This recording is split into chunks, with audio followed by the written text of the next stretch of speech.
Titanfall 2 is a remarkable game, and one of the main reasons why it's remarkable is how it is still alive. There are still people playing it, there are still people buying it, there are still people talking about this, but is it really worth it? Is it really worth your time or your money? And should you just move on and leave it to a gaming history? So in this video we're going to be taking a look at Titanfall 2 and deciding whether it's worth buying right now or not. And as always, as every single one of my videos, I'm going to be giving you the answer right away to not waste your time and give you time to do whatever the hell that you want. And the answer is this: for $3, yes, any day of the week. Even if you completely ignore the multiplayer, it's absolutely worth it for a single player campaign alone. Even though it's not long, it's remarkable. But if you're interested in multiplayer, it is still alive and kicking, and it is as fun as ever. However, there are some issues that needs to be addressed, so multiplayer might not be as stormless as you might think. But now let's get into the details and talk about Titanfall 2. And if you want to see my reviews right there on Steam while you're purchasing your games, you can always do that by following me on my Steam Curator page. With that, you're gonna have access my recommendation and my video reviews right there on Steam without going anywhere else. Just look for a link in the description and follow me on Steam. Now back to the video. So if you're going to discuss Titanfall 2, you can really discuss it as two separate games, for single player and multiplayer. Even though you can completely skip single player and jump into multiplayer immediately, it's highly advised to not to do so and get to know first with a single player. Because just like with every other game of this kind, single player it kind of gives you a preparation to the multiplayer matches, but unlike all the other games, it is actually doing this with a style. And it is worth it even if you will never touch multiplayer in your life. So what is single player campaign of Titanfall 2? Well, without giving you absolutely any spoilers, it's around 4 to 6 hours of campaign, which is pretty short, but it's absolutely densely packed with action. You're playing in a world where IMC, basically evil space military corporation, is fighting against militia, which you are the part of. And you're playing as Jack Cooper, pretty generic name, a generic soldier who will suddenly gain an access to a Titan, which is basically a giant robot mech, which has its own AI. I said it, I won't be able to do any spoilers, but yeah, this is just a very beginning premise of the game. And after that, the story unfolds and it feels absolutely amazing. Each level is completely unique with completely different gameplay mechanics, which is not anything that you have seen. Some stages are focusing on parkour, some stages are focusing on Titans, some stages even gives you ability to travel in time and basically progress through level in 2 different timelines at the same time. On one level, the entire level is being built up as you go through it, and these different stages makes it feel completely unforgettable. You will never ever forget your first playthrough of a Titanfall campaign. It is that good. I will not for sure, and every playthrough I do, it feels absolutely amazing. Story and characters, even though not many, are actually written extremely well and will pull on your heartstrings. Sometimes in a good, sometimes in a bad way. But what single player campaign actually does, mechanically wise, is actually introducing you to a multiplayer of the game. You see, this game consists of basically 2 different parts. First is your pilot gameplay, and the second is a Titan gameplay. Pilot gameplay is basically your regular soldier, but extremely fast paced, because the game has a very interesting parkour system, allowing you basically wall run, double jump, and perform insane feats of acrobatics. You're fast, you're agile, you're very accurate, and you will feel like yourself like a wasp, stinging everyone and anyone as fast as possible. And the second part starts when you call on Titan, and Titan is,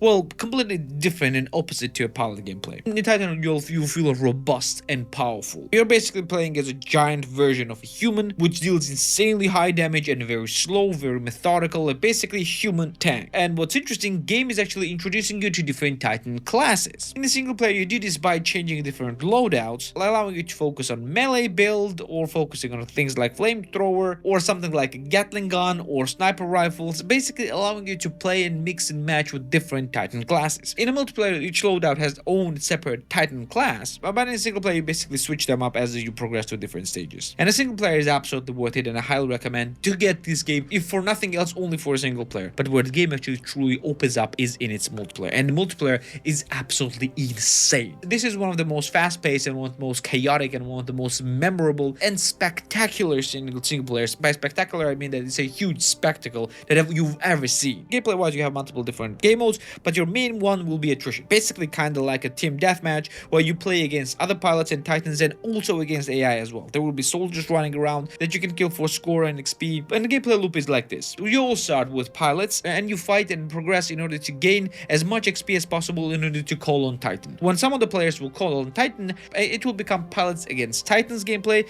and after that, when everyone will call Titan, it will basically become Titans against Titans, and also mixed with the pilot gameplay. Both Titans and pilots are formidable on their own, but they're also great against fighting each other, because Titans, even though dealing a huge damage, they actually need to catch pilots, and pilots can actually deal huge damage with their anti-Titan weapons, but but they also need to constantly move in order to not get one shot with the Titan. And this gameplay is so much fun, so fast-paced, and so chaotic that you have never seen anything like that. It is if you'll take the most chaotic COD matches and dial it to 11. It's absolutely insane, and I absolutely love it. But you also have classes for the pilots, allowing you to choose different abilities like invisibility cloaks, or phase shifting, or grappling hook. Of course, you also have a large number of different weapons that you unlock by progressing and gaining XP in the multiplayer matches. Titans also have their loadouts, and they also have their weapons as well. Progression is very interesting and quite numerous, and you will spend some time to unlock everything. But the question that everyone will ask are two. First, is it alive? The answer is absolutely yes. Game almost constantly has somewhere between 1 to 2,000 at minimum players, and for 6v6 matches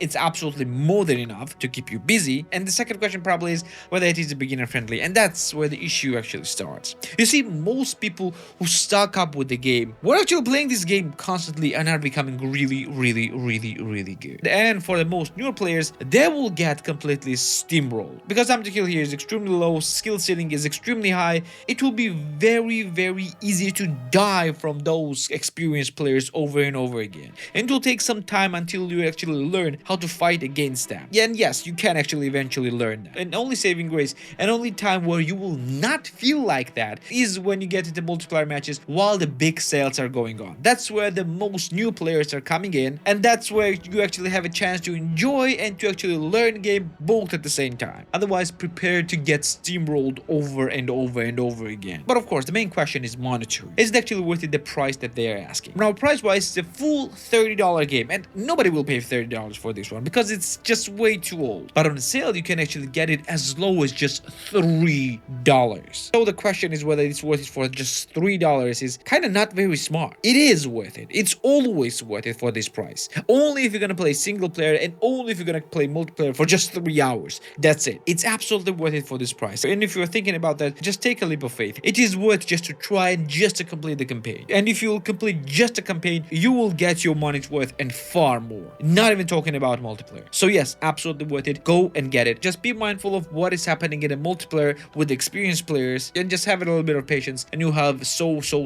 much fun. And our channel memberships are live again. If you like my videos and want to support it and want to have it as sponsor free as possible, hit that beautiful join button or click the link in the description down below. Every one of you will contribute to this channel immensely. I'll be forever thankful for that and deliver more and better videos. Now back to the video. And if you like Titanfall, there is a chance that you like other multiplayer games, so you might be interested in Battlefield 2042, so you can watch my review of it right here. And you also might be interested in Call of Duty Black Ops 6, the latest Call of Duty at the moment of the recording at least, so you can watch my review of it right here as well. Don't forget to subscribe right here as well. This will be for the date, and I'm going to see you next one. Take care.